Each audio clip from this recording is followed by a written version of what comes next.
بسم الله الرحمن الرحيم. عن أبي قتادة رضي الله تعالى عنه قال قال رسول الله صلى الله تعالى عليه وسلم: إياكم وكثرة الحلف في البيع فإنه ينفق ثم يمحق. رواه مسلم. رسول اللہ صلی اللہ علیہ وسلم نے ارشاد فرمایا، چیزوں کو بیچتے وقت زیادہ قسمیں اٹھانے سے بچو، کیونکہ یہ وقتی طور پر نفع دے گا، بعد میں نفع مٹ جائے گا۔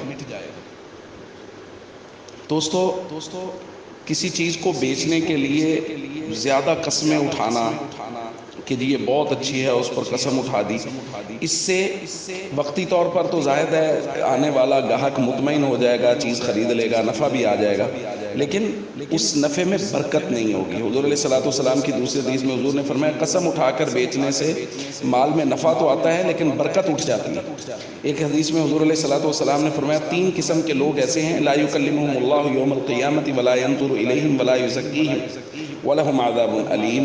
3 لوگ ایسے ہیں جن کو اللہ تعالیٰ نہ ان کی طرف نظر رحمت فرمائیں گے، نہ ان کا تزکیہ فرمائیں گے، نہ ان سے کلام کریں گے، اور ان کے لیے دردناک عذاب ہوگا۔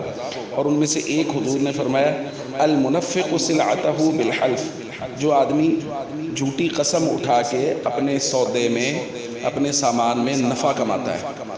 تو قسم اٹھا کے، زیادہ قسمیں اٹھا کے چیزوں کو بیچنا یہ برکت کو لے جاتا ہے، اور برکت جانے کا مطلب یہ ہوتا ہے کہ پیسے تو، مال تو اتنا ہی رہتا ہے لیکن اس سے ضروریات پوری نہیں ہوتی، انسان پریشان رہتا ہے، دل گھبرایا رہتا ہے، ہر وقت فقر کا ڈر پڑا رہتا ہے۔ تو اس لیے زیادہ قسمیں اٹھانے سے ہمیشہ بچیں اور اللہ کے راستے میں مال کو خرچ کریں تاکہ مال میں برکت ہو۔ جب مال میں برکت ہوگی تو دل مطمئن ہوگا، ضروریات پوری ہو جائیں گی، چاہے مال تھوڑا بھی ہوگا۔ السلام علیکم ورحمۃ اللہ وبرکاتہ۔